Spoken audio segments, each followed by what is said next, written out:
Hi guys, let's make some ring pillow donuts together. And I'll be making this video as detailed as possible, so do not skip any part of this video. Let's get started guys. I'll start by measuring my flour. If you are measuring by cup, this is how you should measure your flour to get an almost accurate measurement with the scale. And I'll be using 5 cups of all-purpose flour. You can also use bread flour for this. And I'll always sieve my flour to make my flour a bit lighter or more lighter. And I'm going to be adding half cup of sugar to this, 1 tablespoon plus 1 teaspoon of instant yeast, half teaspoon of nutmeg is optional if you don't want to add nutmeg, half teaspoon of salt, 2 eggs, and 3 tablespoons of margarine, and you can also use butter for this. And I'll be using 1.5 cup of warm milk. You can also use water if you don't have milk. I'm just going to mix this together till it forms a dough.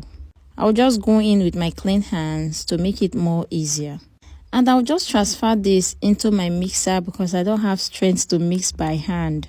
And if you don't have a mixer, you are going to keep kneading by hand till it becomes very stretchy and soft.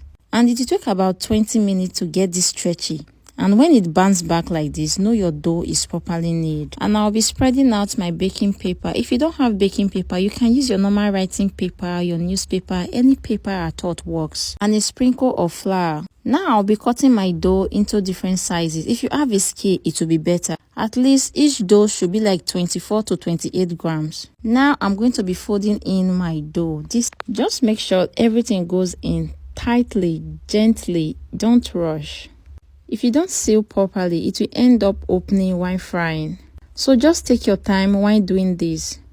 And I'll be rubbing in some vegetable oil on my table. I'll just heat it to remove air bubbles and keep rolling till it becomes smooth and the joining is almost not visible. And for this, you can use anything to pierce this hole. Anything at all that can go through it. Now I'm using my nozzle to pierce mine. And sprinkle some baking flour at the top so that whatever you are using to cover will easily remove and not stick to it.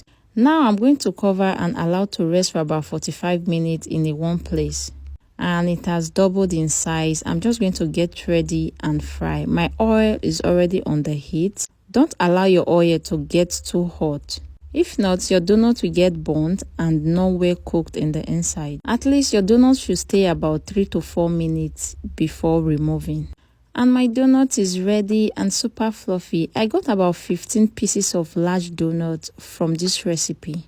And I hope this video was able to help someone. And I wish you good luck making yours. Please like, comment, and share. I'm going to be dropping more recipes. Thanks. Bye.